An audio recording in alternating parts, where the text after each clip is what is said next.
Hey guys, welcome back to Election Center. Been a while since I made a video here on the channel, so I'm glad to be back here making a video for you guys. And this video is comparing Richard Nixon's three presidential campaigns, which were 1960, 1968, and 1972. So, yeah, he was nominated by the Republicans in these three elections, and we're gonna just be sort of comparing the general election portion of these campaigns, looking at the results, looking at sort of his strongest, weakest states, talking about some of the themes he ran on, and another little bit at the end that you guys will get to see. But yeah, so we'll just jump into the first campaign here, 1960. So Nixon here with his running mate Henry Cabot Lodge Jr. Nixon's Democratic opponent was John F. Kennedy, whose running mate was Lyndon B. Johnson. And so, yeah, this was not a successful campaign for Nixon. And you can see the electoral vote breakdown here: 303 for Kennedy, 219 for Nixon, and then some going to unpledged Democratic electors. In the popular vote here, Nixon got just over 34 million, 49.55%. Kennedy also got just over 34 million, but he went slightly more over the 34 million mark than Nixon did. And Kennedy got 49.72%, so very close in the popular vote, as you can see here. But the electoral vote is what matters, and Nixon lost to Kennedy on that front. But in terms of states won, just a little fun fact here: Nixon got more states than Kennedy. He got 26 states to Kennedy's 22 states. But yeah, so not a successful campaign for Nixon. And just a little background here. Eisenhower was the incumbent president. Nixon was Eisenhower's vice president, so he was incumbent vice president.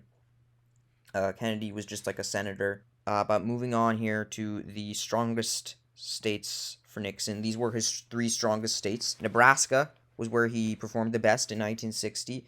He got just over 62% of the vote. Kennedy not quite cracking the 38% mark. And so Nixon won the state by 24.14%. Here in Kansas, this was the second strongest. He got 60.45%. Kennedy got 39.1%. So Nixon won by 21.35%. Oklahoma, the third strongest. Nixon got 59.02%. Kennedy got 40.98%. So that's an 18.04% win for Nixon. And this is where he performed the worst in 1960. Rhode Island, he got just 36.37% to Kennedy's 63.63%. And so, yeah, Nixon would lose the state by 27.26%. Georgia, just around like 37% for Nixon, 63% for Kennedy. And Nixon would lose the state by just over 25%. Louisiana, Nixon got not even 30%. Kennedy got 50.42%. So that means Nixon lost Louisiana by 21.83%. The unpledged Democratic electors option got, I think, around over 20%. So, yeah, this is not his weakest state. This is his third weakest state, but he clearly got less in Louisiana than he did in Rhode Island and Georgia. And, Kennedy is only just over a majority here. Probably just because of that. Yeah, just because of that. Unpledged elector option getting such a decent percentage. But yeah, now moving on to the campaign themes here that Nixon was running on in 1960. He ran on continuing the peace and prosperity brought by Eisenhower. He ran on experience, and he ran on taking on communist threats. That was sort of the campaign themes of his 1960 campaign. But yeah, that is 1960, not successful for Nixon. He came close, but he couldn't quite win. Now, 1968, Nixon's back at it, this time with Spiro Agnew as his running mate. Humphrey here is his Democratic opponent with Edmund Muskie as his running mate. And then we have George Wallace here as a third party. He's part of the American Independent, what party he's running under, the American Independent Party, with Curtis LeMay as his running mate. Wallace is like a segregationist third party candidate. And Nixon wins this time. He gets 301 electoral votes. Humphrey gets 191 electoral votes. And then Wallace here gets 46 electoral votes. In the popular vote, Nixon gets 43.42%, so close to 32, more, but not quite 32 million votes. Humphrey, once again, just getting in that 31 to 32 million range, 42.72%, so very close in the popular vote between Nixon and Humphrey. Wallace here, the third party candidate, getting 13.53%, not quite 10 million votes.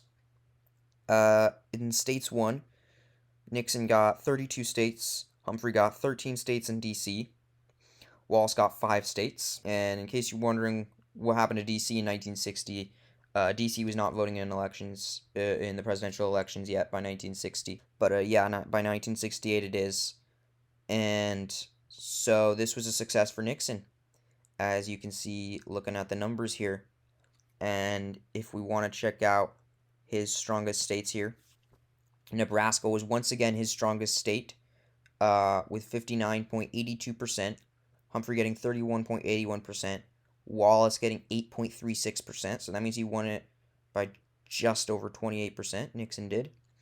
Idaho coming in for his second strongest, nearly 57%, Humphrey getting nearly 31%, Wallace getting 12.55%. That's a 26.13 win for Nixon. Wyoming, his third strongest here for Nixon, 55.76%. Humphrey here getting 35.51%, and Wallace getting 8.73%. So Nixon wins it by just over 20%. So yeah, these are his three strongest states of the campaign, or of 1968 here. But these were the worst states for him, and I'll explain those numbers in parentheses when we get to them. But DC is where he did worse, and I'm just sort of treating DC like a state, even though it's not technically a state. He didn't even scratch 20% here, but DC has pretty much always voted heavily Democrat. Humphrey here getting 81.82%. Wallace here not even on the ballot. And Humphrey won DC by 63.64%. Alabama was where he did second worst.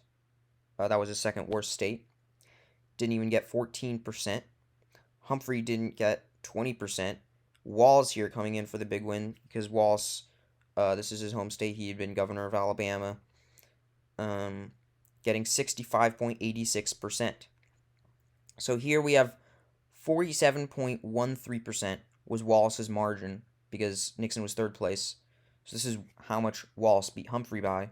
51.84 is how much behind Wallace Nixon was. The parentheses is how much Nixon lost it by. The yellow number is how much Wallace won it by, because Nixon was third.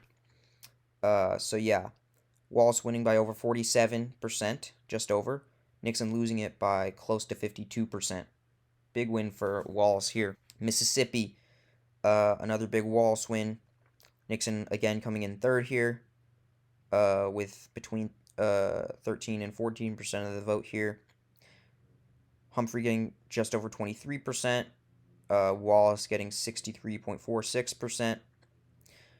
Wallace won this state by 41% around. Nixon lost it by almost 50%. So 49.94, just below 50%. So those were his weakest states of 1968. And going on to the campaign themes for Nixon in 1968, restoring law and order was big for the 1968 campaign. Elder statesman, he sort of ran as an elder statesman type figure.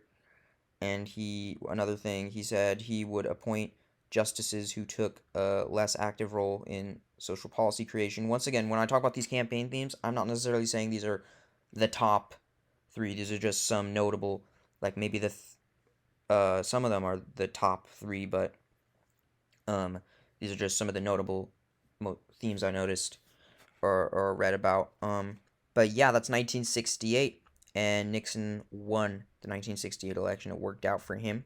Running for re-election here in 1972, Spiro Agnew again as his running mate.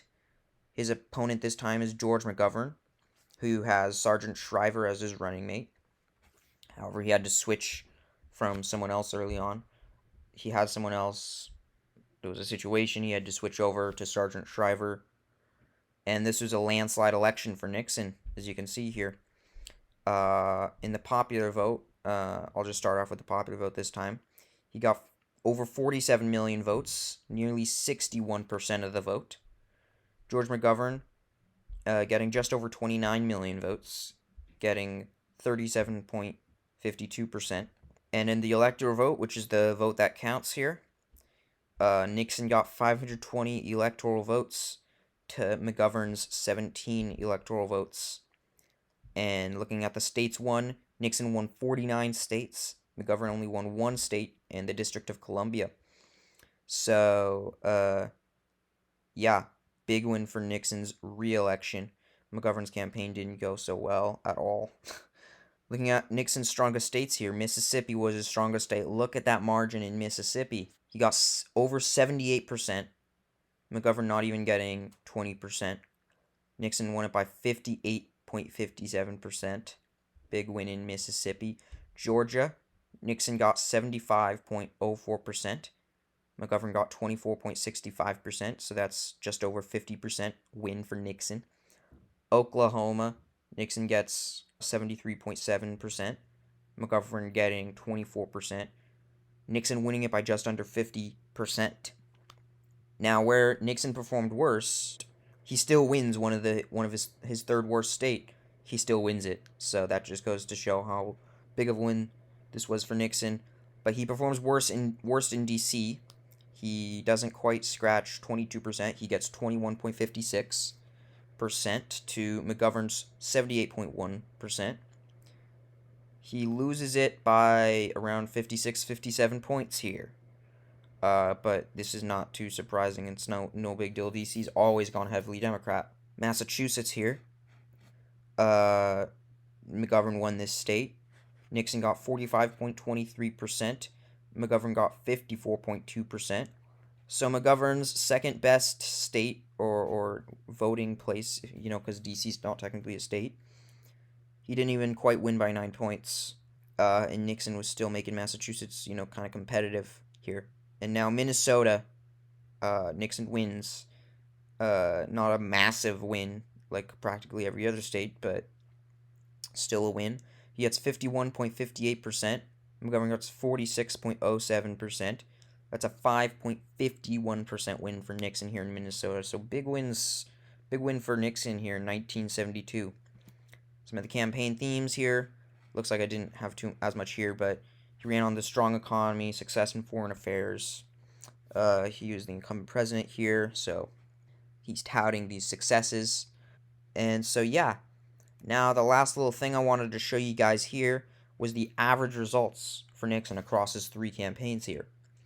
If you average out his popular vote percentage across 1960, 1968, 1972, he on average got 51.21%. Do the same for electoral votes. He gets, well, we can just round it, I guess, 347 electoral votes, but the average is 346 and 2/3. With states won, it's another 2/3 thing, 35 and 2/3. We can just round to 36 states. But yeah, I think it's kind of interesting to see this average here across his 3 campaigns. But yeah, that's a wrap on this video. So thank you guys so much for watching. You guys can see the sources I used here and stuff. Yeah, so yeah, once again, thanks for watching. And if you like this type of content I make here on this channel, definitely subscribe to the channel. And I definitely want to hear you guys' thoughts in the comments about this. To definitely be interested in seeing if you guys have anything interesting to say in the comments section. But yeah, hope you guys enjoyed this video, thought it was interesting, and I will see you in the next election center video. Bye guys.